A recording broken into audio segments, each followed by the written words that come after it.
In 2016, a woman named Joy called the police with one of the wildest, most horrific stories they had ever heard. And that phone call would lead to the arrest of Joy's own mother, Anna Young. Decades earlier, Anna was the leader of a violent cult, and she had murdered 2 of the children in that cult and tortured many others. This cult was called the House of Prayer for All People, but it's now remembered as a house of unimaginable horrors. Hey everyone, welcome back to my channel. If you are new here, my name is Summer Sanchez, and on this channel we talk about crime, cults, and heinous history. So if that sounds interesting to you, please consider subscribing and turning on notifications so you never miss an upload. Today we're talking about the horrific case of the House of Prayer cult. But before we get into that, let's briefly talk about today's sponsor. This video is sponsored by Trade. You guys know how much I love Trade. They are my #1 go-to for all of my coffee needs. Trade works with local roasters all over the country to curate all sorts of specialty coffees, and they conveniently bring them directly to your door. And they have something for everyone. You can get ground coffee,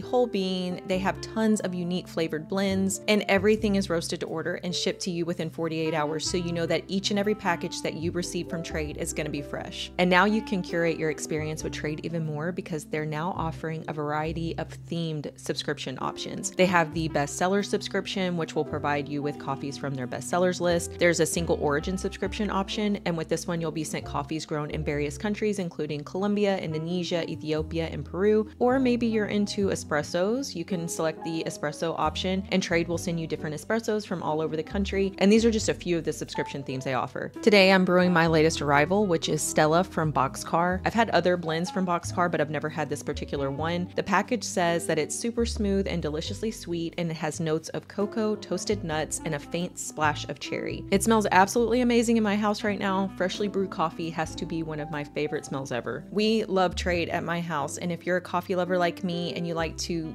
branch out, step out of the ordinary and try new things, I highly recommend Trade. And you'll get your first bag of coffee completely free when you click the link in the description box, or go to drinktrade.com/summer and start your very own Trade subscription. Thanks again to Trade for sponsoring this video, and now let's get into the case. So the story begins in 1973 with the disappearance of a 6-year-old girl named Kathy Davidson. Anna Young, who was about 32 years old at the time, and her husband Robert Davidson took their kids to Warren Dunes State Park in Michigan for a family picnic. Anna and Robert both had children from previous relationships. Anna had 4 children and Robert had 3, and so when they got together they became a blended family of 9. And one of Robert's children was 6-year-old Kathy Davidson. So on this day, Anna and Robert had taken their 7 kids to Warren Dunes State Park for a picnic. And as soon as the kids got out of the car, they ran down to a little creek that ran through the park and they started playing. And while they were playing, Anna and Robert started to unload the car and, get things ready for the picnic. And once everything was set up, they called down to the children and told them that it was time to eat. But only 6 of the 7 kids returned. Kathy was missing. The family immediately started searching for her. They were yelling her name. They were asking random people in the park if they had seen her, but Kathy was nowhere to be found. The only thing they found was a small pair of girls' underwear that looked very similar to some that Kathy wore, but other than that, they found no trace of her. Eventually, the police were called and an investigation was launched. And the police and volunteers, they searched the area for days. They questioned the family. They interviewed dozens of people who had been in the park that day. They searched the nearby lake. They searched the woods, but they found absolutely nothing. It was literally as if Kathy had just vanished into thin air. And sadly, Kathy was never found. To this day, she is still considered a missing person. So once the search was called off, Anna and Robert and the kids had no choice but to pack up and leave Warren Dunes State Park and head back to their home in Chicago without Kathy. And Anna and Robert were never the same after this. They started using religion as a way to cope. They both completely threw themselves into their faith. The family eventually moved to Georgia, and 5 years after Kathy's disappearance, Anna and Robert had their one and only biological child together. They had a daughter that they named Mary Joy, but everyone just called her Joy. And it was around this time that Anna and Robert started their own church. They called their church the House of Prayer for All People, but it's mostly referred to as the House of Prayer. And their religion was very closely related to the Pentecostal religion. They were extremely fanatical about their faith. They completely changed the way they were living. They changed the way they dressed. The women started started wearing long skirts and they wore head coverings, almost kind of like nuns wear. The men wore robes and they grew long beards. And everyone in the church changed their name to something biblical. So Robert changed his name to Jonah. So from this point on, I will be referring to Robert as Jonah because that was his name throughout the majority of this case. They would have these church services right there in their home, and they started to grow their congregation. And Anna was a hit with the congregation. She was charismatic, she was charming, she was very well spoken, and she seemed to have a very fierce devotion to God. And she would even start speaking in tongues during the church services. So very quickly into this whole endeavor, Anna is establishing herself as the leader. Jonah was given the title of pastor, so from the outside it looked as if he was the leader of the church, but the leader was Anna. Everybody knew that Anna kind of ran the show. And further proof that Anna was the leader is that Jonah was referred to as brother Jonah, but Anna was called Mother Anna. So she wanted everyone in the church to know that she was in charge. Then in the early 80s, Anna and Jonah and some of their followers up and moved onto an 8-acre farm just outside of Micanopy, Florida. And this farm is where most of the horrors of this case take place. Because it was after they moved onto the farm that Anna turned her little church into a full-blown cult.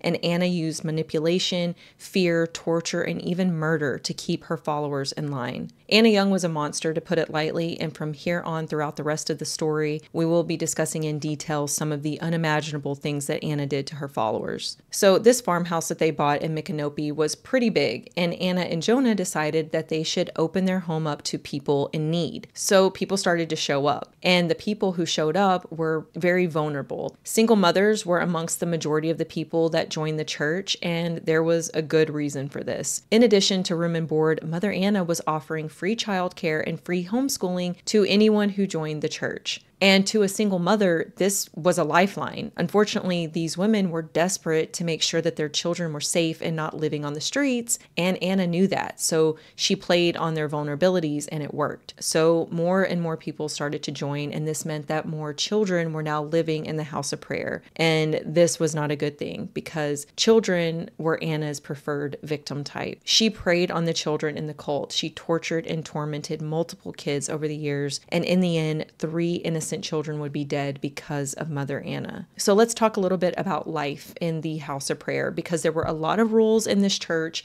and if anyone got out of line, they would be beaten and tortured, and this went for children and adults. Anna had control of literally every aspect of her followers' lives. She held church services 3 times per day, every day, and the members were required to attend. There was a lot of talk of like hellfire and damnation. Everything was evil outside of the house of prayer. Like I said, Anna was very charismatic, and she could totally command a room, and she would give these very passionate sermons, and she would speak in tongues. Like I said, this happened quite a bit, and the members started to believe that God was talking through her. And over time, they came to believe that Anna had a special connection to God, and so anything that Anna said was just as good as God's word. The men and women would be separated. The women and the girls would sleep in a room together, and the men and boys would sleep in a different room together. And any romantic relationship had to be approved by Mother Anna. And if she found out that you were having a relationship without her approval, there would be hell to pay, and we will come back to this point. Anna would allow some of the members to work outside of the house of prayer, but they were, of course, required to hand their paychecks over to her. Now, like I said, many of the members were single mothers, and they needed somewhere to go. But one of the rules of the church was that you had to give up your relationship with your child, and you had to hand them over to Mother Anna. She was seen as the mother to every single child in the church. The children were not allowed to call their biological mother's mom anymore. The mothers were forced to basically ignore their children if they saw them around the house of prayer. They couldn't hug them. They couldn't kiss them. They couldn't really even talk to them. They couldn't show any motherly affection for them once they joined the church. Anna literally ripped them away from their mothers, and she told them, like, this is not your mother anymore. I am your mother now. And this alone would be a very traumatic experience for any child, mild, but things just got so much worse. Mother Anna also established a Christian homeschool right there in the church, and the kids were homeschooled right there in the house of prayer, and the members of the church would be the teachers, and they taught the kids a Christian-based education, but talk of like evil and the devil was always at the forefront of everything. Anna would force the adults to clean constantly to keep the house up to her standards. They cooked, they cleaned, they polished the floors over and over again.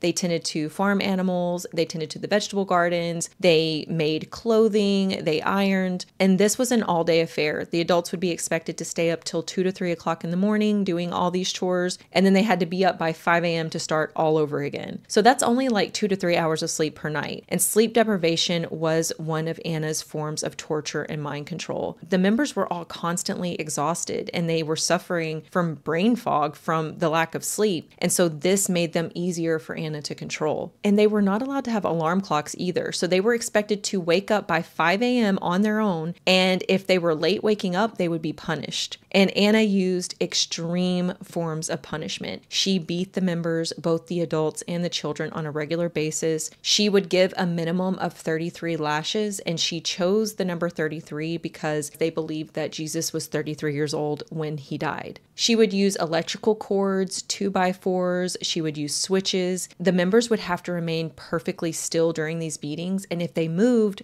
she would start all over again. And when Anna would get tired of beating someone, she would instruct one of the other members to beat that person for her. Oftentimes after a beating, the person would be thrown into the wash house, which was like this little room separate from the main house. And no one liked the wash house because it was dirty. There would be snakes and rats in there, and she would lock them in there for days at a time. Anna would also lock them in a box sometimes. There was a large box on the back of a tractor trailer in the backyard, and she would lock the adults and the children in there as punishment. The box was said to be about the size of an average office desk, and the members would be locked inside for days. And this is all happening in the Florida heat, so the days were extremely hot and they weren't given food or water. And if you were locked in the box, just to get a little bit of fresh air, you would have to put your feet up on the top and push the lid open just a crack, just so you could get some fresh air flowing inside the box. And they wouldn't even be let out to use the bathroom either. They would have to go right there inside the box. Anna would also convince the adults and the children that they were possessed by demons if they did something that she didn't like. Former members have said that there was no trust amongst the members, like they didn't trust each other, because they all knew that their fellow cult members would snitch on them any chance they got. They were terrified of getting punished themselves, and plus they wanted to remain on Mother Anna's good side, and so any opportunity they had, they would rat out the other members for stuff. And because they no longer had any connection or relationship with their children or their families, and because they had no trust in each other, Mother Anna was like the most important person in their lives.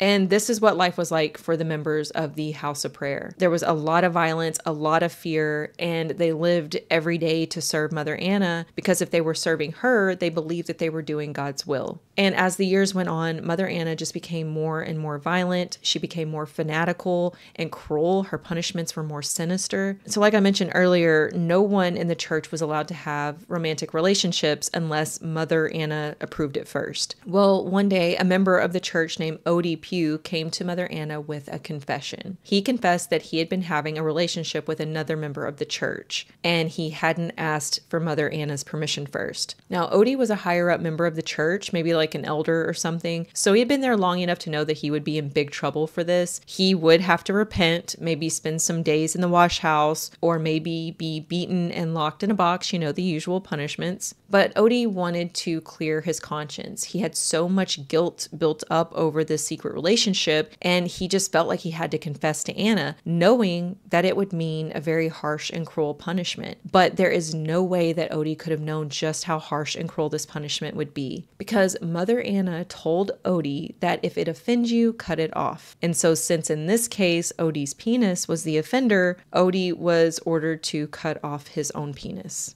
Anna actually convinced this man to cut off his own penis because he had a relationship without asking for permission. So Odie cut his penis off with no pain medication, no medical intervention, nothing, and unsurprisingly, an infection set in. His wound got severely infected to the point where he nearly lost his life. Thankfully, he did survive. I don't know how he survived. I'm assuming at some point he must have went to the hospital to be treated, but how he explained his missing penis to the doctors, I have no idea. All I know is that Odie survived. So that situation should give you a good idea. It should put into perspective the level of control we're dealing with here. It is extreme. Then in 1983, a woman named Leah Vera arrived at the house of prayer. Leah was a single mother. She had 2 kids. She had a 6-year-old son named John Neal and a 2-year-old daughter named Katanya Jackson. And like many other members, Leah was looking for help with her children, and she was also seeking a closer relationship with God. And Mother Anna had promised her both of those things. So when Leah arrived, Mother Anna took over as the mother for John and Katanya, and Leah just threw herself into the church. But 2-year-old Katanya became a target for Mother Anna. She despised Katanya because Leah Vera had had Katanya out of wedlock. So in Mother Anna's eyes, she was evil. Anna beat Katanya over and over again. She told the other members that Katanya was possessed, and she said this so often that Katanya's own brother started to believe that it was true. He started to believe that his sister actually was a demon, and Anna would sometimes order John to participate in the beatings of his own sister. Anna would also force Katanya to run and chant the blood of Jesus over and over again, and she would have to do this for hours, and if she stopped running, Anna would beat her, or she would order the other members to beat her. This was a 2-year-old child being forced to run and chant for hours. And eventually the abuse became too much for Katanya and she started having seizures. It's thought that the stress that was being put on Katanya's body and mind caused her to develop a seizure disorder. And eventually the seizures became so frequent that Katanya was allowed to get outside care from a doctor and she was prescribed medication. The medication did seem to stave off the seizures, but the abuse just continued and it escalated over the next several weeks. And then one day during a pretty intense beating, Katanya had a seizure and she went into cardiac arrest. I heard her screaming in the next room over, getting a spanking, and it was intense. And then all of a sudden the crying stopped. Panic ensued in the house and Katanya was rushed to the hospital. The doctors and nurses did their best to save Katanya, but on November 21st, 1983, 2-year-old Katanya died because of the extreme abuse she suffered at the hands of Anna Young. So Anna had been the one that went with Katanya to the hospital, and she had told the doctors that Katanya had a seizure disorder, and she had had a seizure that day, and she became very lethargic, and she suddenly stopped breathing, and that's all she knew. End of story. But Anna started to panic that the hospital was going to start digging more into what actually happened. And so she called Leah Vera, Katanya's mom, and Leah Vera actually wasn't even on the property when all of this went down. So she had no clue what had happened to her daughter. So Anna called up Leah and she's like, hey, Katanya is in the hospital and you need to come up here and tell them that this was your fault. You need to tell them that you stopped giving Katanya her seizure medication and that's why this happened. And Leah Vera was very confused and distraught, but she did as she was told and she went up to the hospital and she took the blame for everything. She said Katanya ran out of medication and she thought that she was cured and so she just never refilled the prescription. But in reality, Leah had no idea what was going on. She was kept separate from her kids. So as far as she knew, Katanya was getting her meds every day like she was supposed to. But what was actually happening is Mother Anna was withholding the medication from Katanya. So when Anna was beating Katanya that day, it triggered a seizure, which led to her death. There was some talk of charges being brought against Leah Vera, but that never happened. And Leah's son, John Neal, was only 6 years old when this happened, and he's done several interviews about his time in the House of Prayer, and he said that he remembers seeing Katanya, his baby sister, in the hospital clinging to life, and the doctor asked him if he wanted to give her a kiss. But John was so brainwashed at this point, he truly thought that Katanya wasn't even Katanya anymore. He thought that she really was a demon, and so he said no. And you would think that this would have pushed Leah to grab up her son and get the hell out of there, but unfortunately that did not happen. And Leah and John would remain in the house of prayer for several more years. And life was not good for John in the cult either. He was subjected to violent attacks on a regular basis. When John was only 7 years old, he suffered one of the worst beatings to ever take place in the house of prayer. John was given 33 lashes, but remember, you're not allowed to move during these beatings. But John was in so much pain, he couldn't help it, and he started moving. And so every time he moved, the count would start over. And by the time the beating was over, John's body was in such a terrible state. He was naked. He was covered in blood. John was not given any medical care for this attack, and he had to just slowly heal on his own. But not long after this, John would be brought to the hospital, but it was for a totally unrelated issue. John suffered from very dry skin, and sometimes he would get skin infections on his scalp, and so he was taken to the hospital for treatment for a scalp infection. And the doctor who was treating him that day just happened to be the same doctor who had attempted to save Katanya's life months earlier. And this doctor was very suspicious of Anna, so during this examination of John, she asked him to lift up his shirt, and what she saw was heartbreaking. This kid was completely scarred all over his back and on his side. It was obvious that he had been through extreme abuse. So the story that Anna came up with to explain all the scars on John's body was that one day when John was a toddler, he was riding around on his tricycle and he ran through a glass door and the glass cut him all up. Anna instructed Leah Vera to go to the hospital and tell them the exact same story about the glass, and she told John that if anyone ever asked him about the scars, he was to say, "You'll have to ask my mom about the glass." He couldn't say any more than that, just "You have to ask my mom about the glass." But the hospital was not buying this story, so they called the police, and John was removed from the home and an investigation was launched. And the caseworker that worked on John's case would ask him questions, like simple questions too, like, "What's your name?" And John's response was always, "Ask my mother. Ask my mother." That was all he said. He was too scared to even tell the caseworker his name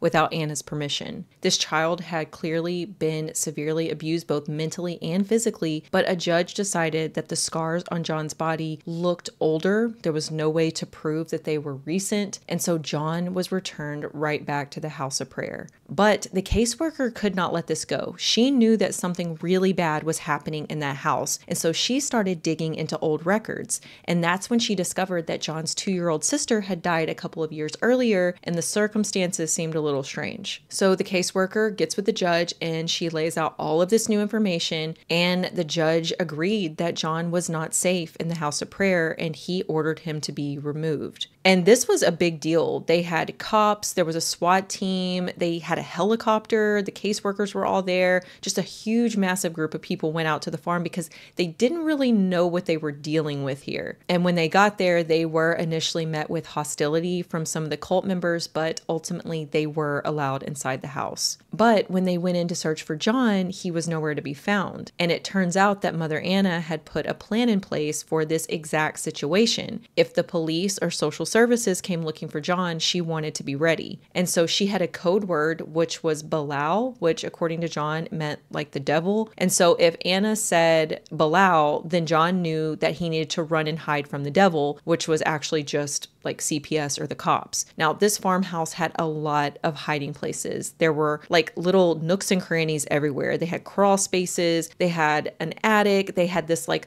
little place under the stairs. They had false walls in certain spots where you could like push on the wall or lift up paneling and it would lead to like these tiny secret rooms. There were a lot of places to hide in that house. And this is where John was kept while the police were looking for him. John would later say that he could hear the police were in the same room with him while he was hiding, but they never found him. Leah Vera was taken into custody and questioned about John's whereabouts, but she was under strict orders not to tell them anything, and so she didn't. And so she ended up being held in contempt of court for several months because she refused to tell them where John was. Leah said that she was so scared to tell the judge where John was because if word got back to the house of prayer, she was worried that Mother Anna might kill John or take him somewhere and she'd never find him. Leah was eventually released after spending about 6 months in prison, and she went straight back to the house of prayer. And after that, the investigation just kind of stopped. Then in December of 1984, a woman named Sabrina Hamburg arrived at the house of prayer with her mother and her son, Marcos. After a very short stay, Sabrina's mother quickly realized that this place was not a good place, and so she left, and she tried to talk Sabrina into going with her, but she refused. Her mother even tried to get child services involved to at least get Marcos out of the cult, but that didn't work either. And just like with the others, Sabrina was forced to hand Marcos over to Anna when she joined the church. But this time it was a little different because Sabrina was still nursing Marcos. So this prevented Anna from being able to fully take over as his mother, and she did not like this. So Anna started telling Sabrina that what she was doing by nursing her son was unnatural and it was disgusting. And she told Sabrina that she had unnatural affections for her son. She was essentially trying to make Sabrina feel like she was molesting her child or something by nursing him. And this manipulation worked. And so Sabrina stopped nursing Marcos and she handed him over completely to Anna. But no matter how hard Anna tried, she could not get Marcos to view her as his mother. So the beatings started, and they were severe beatings. He was also locked in a box and kept there with no food or water. But still, Marcos would not break. He was not responding to Anna the way she wanted him to. So one day, Anna just got fed up, and she told the group that they needed to make a choice. It was either Marcos has to go or she's going. She was like, this kid is evil, he's possessed, and you can keep this devil child here, but if he stays, I'm gone. And so, of course, the members chose for Mother Anna to stay, and so now they had to figure out a way to get rid of Marcos. And Anna came up with the idea of abandoning him on the streets of Puerto Rico. She chose Puerto Rico because that's where Marcos's father was from, but his father lived in Florida. He did not live in Puerto Rico. I'm not really sure why she chose that plan, but that's what she decided to do. So in December of 1984, Mother Anna dressed Marcos in a girl's outfit with a pink bonnet to disguise him as a girl, and she ordered his mother Sabrina and an elder in the church, a man named Elder Adam, to board a plane to Puerto Rico. Anna gave strict orders to Adam that he was to hold Marcos the entire time. Sabrina was not allowed to hold him, to hug him, to kiss him. She was to have no physical contact with him. And so they arrived in Puerto Rico and they waited until nightfall. The original order was to just leave Marcos abandoned in the streets, but Sabrina convinced Adam to at least leave Marcos at a church in hopes that maybe a nun or a priest would come along and take him in. So once nightfall came, they found a little church with a courtyard, and Adam handed Marcos to Sabrina, and she hugged her son one last time, and then she set him down on the bench in the courtyard, and they walked away and left Marcos crying by himself in the dark. And to this day, Marcos has never been found. Sabrina has spent years trying to find him. Various organizations have tried to help in the search, but no trace of him has ever been found. And after Marcos was abandoned at the church, Sabrina and Elder Adam boarded the plane home, and they went right back to the house of prayer, and Sabrina remained there for several more years. Now, there is one person who is very important to this case that we haven't really discussed, and that is Anna and Jonah's daughter, Joy. Joy was definitely treated differently than the other kids. She wasn't punished in the same way. She was given special treatment. She had lots of toys and stuff, but Joy was brainwashed the same as everyone else. She believed everything her mother said, and she wanted to be just like her mom, and she wanted to please her mom. And as much as Anna and Jonah loved Joy, they really wanted to add a baby boy to their family because Jonah didn't have any sons of his own. But by this point, Anna was in her mid-40s, and so they started looking to adopt a baby. And then in 1986, a baby boy named Moses arrived at the house of prayer, and Anna and Jonah told everyone that this was their son. But Moses' birth mother was actually a teenage girl named Shonda Harper, and his name wasn't actually Moses, it was Iman Harper. Shonda had a rough upbringing, and her family was very upset when they found out that she was pregnant so young. And after she had Iman, she went to live with her grandmother, and it was her grandmother who talked her into giving Iman to the nice religious people who lived across the street. We're not sure exactly who these people were, but we do know that they were affiliated with the House of Prayer. All Shonda really knew about them was that they were religious. They wore long robes and the men had long beards. And Shonda really wanted to keep her son, but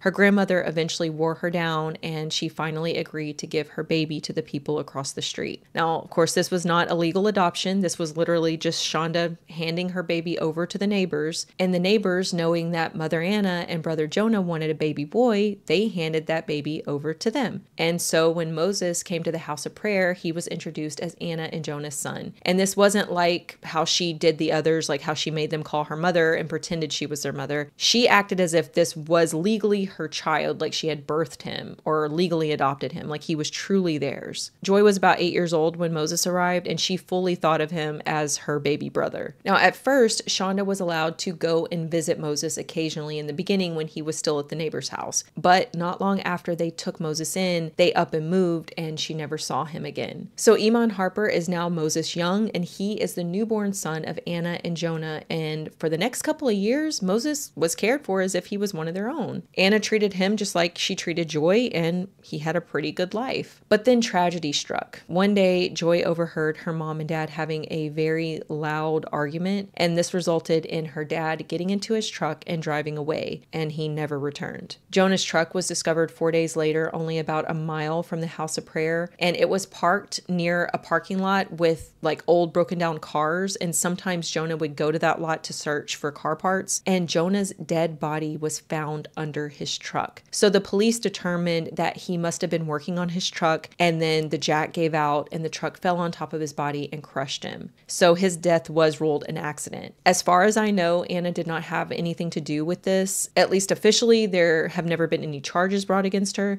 but there are people who think that she could have had something to do with it. And it's not known why, but after Jonah died, Anna completely turned on 2-year-old Moses. He became her new target. She started beating him mercilessly. He was locked inside the box with no food or water. She would also lock him inside of a closet for days at a time, and she would starve him, and she would force him to repeat the same scripture over and over again. She told everyone that Moses was possessed. And so just like with Catania, the other members started to view Moses as not human. He was like a demon in their eyes. And so they sat by as Anna tortured this child. There was this very tiny loft area in the house, and it was just large enough for a child to climb into. The adults couldn't fit up there. And Moses was forced to stay in that loft as a punishment. And there was no air conditioning. So in the summertime, it was brutally hot up there, and he was not allowed to come down. And Moses was potty training at the time, and he was being left up there for hours and hours, and he was not allowed to come down to go to the bathroom. And so he would have accidents up there.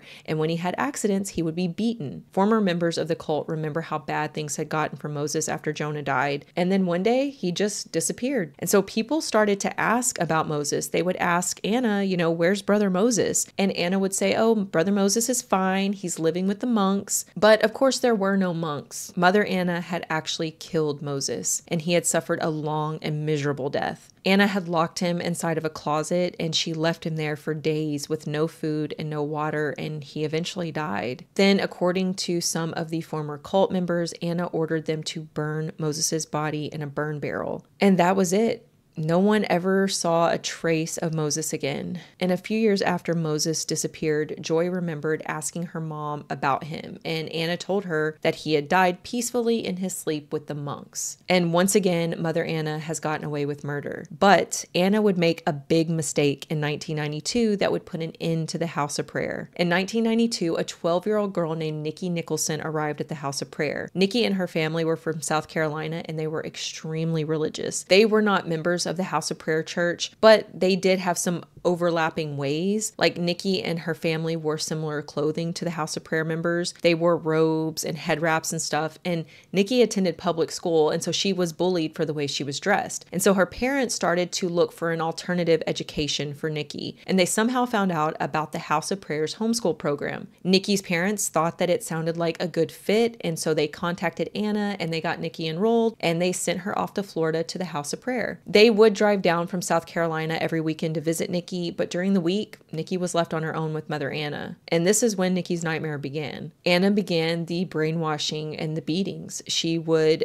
beat Nikki. She would lock her up in the outhouse in the backyard. And Nikki never told anyone about the abuse. Even when her parents would come down to visit on the weekends, they thought everything was perfectly fine. She never told them what was actually happening. And Nikki became another target for Anna. And one thing that Anna really hated hated about Nikki was that she had an odor. Now, this is a 12-year-old girl, so I'm sure this was just normal body odor. She was likely going through puberty, and there are a lot of smells that come along with that. But Mother Anna latched on to the idea that Nikki must be a dirty, evil person, and she needed to be punished for having this odor. So one day, Anna and some of the other members filled a tin tub with literal boiling hot water, and then Anna added in some bubble bath, and she also added in bleach. She then forced Nikki to get inside the tub, and she said, quote, "Maybe this will burn some of the evil out of her." And as soon as Nikki's feet hit the water, she was in immediate pain. The boiling water and the bleach was burning her skin, and Nikki was screaming and begging them to let her out. But Anna ordered some of the members to hold Nikki down so she couldn't get out of the tub, and they forced her to sit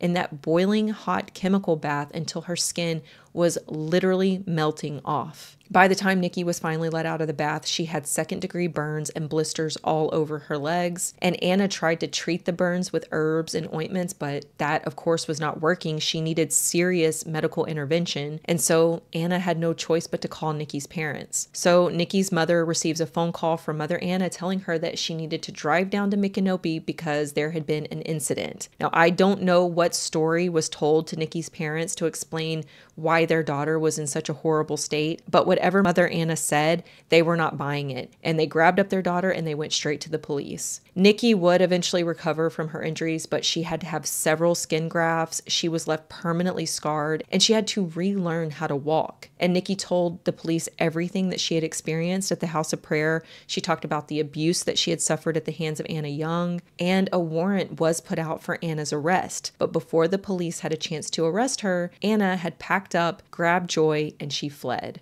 And once Anna and Joy left, that was the end of House of Prayer. Literally, it was just there one day and then gone the next. The nightmare was finally over. Anna and Joy lived in various cities in several different states. They even stayed with an Amish community for a while, but the police were not giving up on finding Anna. They continued searching for her. Anna even ended up on the FBI's most wanted list, and in 2000, she was featured in the National Enquirer, and this is what ultimately led to her arrest. At the time, she and Joy were living in a relative's attic in Chicago, and Anna had gotten a job, and one of her coworkers recognized her from the Enquirer, and they called the police. Anna was arrested, and she was brought to Florida to face charges for what she'd done to Nikki. She pled no contest, and she only served 6 months in prison. That's it. After everything she had done to Nikki, and also going on the run for like 8 years, that was all the time she got. So by June 2001, Anna was once again a free woman. Now, thankfully, she didn't try to get the old game back together or anything. She just kind of tried to blend in with society. She moved to Georgia. She ended up getting remarried. Joy grew up and she got married and she had children of her own. And the horrific things that happened at the House of Prayer weren't discussed. It was like nothing had ever happened. But glimpses of the old Mother Anna started to reveal themselves after Joy had children. Anna started undermining Joy, and if she didn't agree with the way Joy was handling something with her kids, she would call her names and she would berate her. And on one occasion, Anna and Joy got into an argument over the kids, and Joy tried to leave, and Anna grabbed her hair and pulled it so hard that it left a bald spot. And this sort of thing was just becoming more and more frequent, and Joy was starting to see the old scary Mother Anna coming out. And this brought back some pretty terrible memories that Joy had of the House of Prayer, and the person she thought about the most was Moses. Her mother had told her that he was sent to live with the monks and he had later died, but Joy had memories of seeing Moses locked in the closet on the brink of death right before he disappeared, and so she was starting to wonder if her mother had killed Moses. But she was too afraid to say anything to Anna about it at first because she wasn't 100% sure. You know, that is a serious accusation. But Joy's older sister was about to reveal a deep, dark family secret that confirmed her fears. One day, Joy was telling her sister about her suspicions, that their mother had killed Moses, and her sister's response was, well, she's done this before. She did the same thing to your sister. So remember earlier when I said that Anna had killed 3 kids, and so far we've only talked about 2, Katanya and Moses? Well, think way back to the very beginning of this case when I told you about Kathy Davidson's disappearance. Kathy had not disappeared that day at Warren Dune State Park. That entire thing was staged by Anna and Jonah. According to Joy's sister, Anna had actually murdered her 6-year-old stepdaughter. In the days leading up to that staged disappearance at the park, Anna had beaten Kathy and locked her bound and gagged inside of a closet, and she suffocated suffocated to death. Anna and Jonah got rid of her body, maybe by burning it like she had done with Moses, and to explain away Kathy's absence, they then staged the disappearance at the park to make it look like she had been kidnapped or maybe she had drowned in the creek or something. So Joy's suspicions were pretty much confirmed when she heard this. And one day when she was again arguing with Anna over the kids, Joy blurted out, "How can you tell me how to raise my kids when you've killed 2 children?" And Joy said that the look on Anna's face told her that she was onto something. I blurted out, "How can you tell me how to raise my kids when you killed 2 children? And this prompted Joy to really start digging into Moses's life and his death. She started searching for him in old records, but there was no Moses Young. And that's of course because this was not an official adoption, so his name on record was still Iman Harper. But Joy didn't know that. Eventually, Joy contacted the Alachua County Sheriff's Office and she told them everything. And the police could not believe what they were hearing. And they launched an investigation into Moses Young's death. But I just felt in my spirit that he had died when I saw him in the closet. I've had nightmares about that all my adult life. I have never dealt with a case as horrific. It was absolutely incredible from the beginning to the end that this woman intentionally tortured and starved and beat helpless, defenseless children. Other former members came forward with their own horror stories during the investigation, and they confirmed that Moses had died in the house of prayer and his body had been burned in a burn barrel. And during the investigation, they also learned that Moses was not the only child to die at the house of prayer. They were told all about Katanya Jackson's death, and John Neal, who was now, a grown man at this point, he was interviewed and he told them all about the abuse that he and his sister suffered at the hands of Mother Anna. She killed my little sister, and that was an evil woman, man. You're not even gonna believe some of the stuff I'm telling you. Anna loved to abuse little kids. She was pure evil. And I know Anna I remember out there in Waldo, her holding Kay upside down by her foot and just going rapid succession on her foot with a stick or a spoon. But she would beat her on her feet a lot, I guess, because she didn't want to bruise her up. And Kay would just cry. Why did she beat her so much? Because she said she had a demon in her. Wow. She had a demon. And so this case really blew up. They now had enough to charge Anna with not 1, but 2 murders. And so Anna was arrested in 2017. And at first, she flat out denied everything. She called Joy a liar. She called everyone a liar. She had never hurt a child. So you didn't raise a hand, you say? Never. What? He was really, that child couldn't have been no more than about 2, 3, something like that age. I ain't never whipped him. Wasn't no reason to whip him. So, Joy went. Did you ever withhold food or water from him, or did you ever something? I didn't think she would go that low. To make up lies. And evil lies. I would have whipped a little child like that. I would know something about it. I know about Brother John, but I know she's lying. I know that. How could that have happened? Joy is lying. I'm telling you in the name of Jesus. But in 2021, she pled no contest and she was given a 30-year sentence for the death of Iman Harper, and she was given a 15-year sentence for the death of Katanya Jackson, and those were to run concurrently. Ex-cult leader charged with murdering 2 toddlers is expected to spend the rest of her life in prison after pleading no contest in court. Now, 79-year-old Anna Young has been sentenced to serve the next 30 years in prison. Anna contracted COVID and died just 42 days after her sentence officially began. She was 79 years old. And that is all I have on this case. Let me know what you guys think about this one down in the comments. Don't forget, you can click the link in the description box or go to drinktrade.com/summer to get your trade subscription, and you'll get your first bag of coffee for free. And if you find this type of content interesting, please consider subscribing, liking this video, and leaving me a comment. That is the easiest way for you guys to support me and my channel. And as always, I appreciate each and every one of you for watching, and I will see you next time.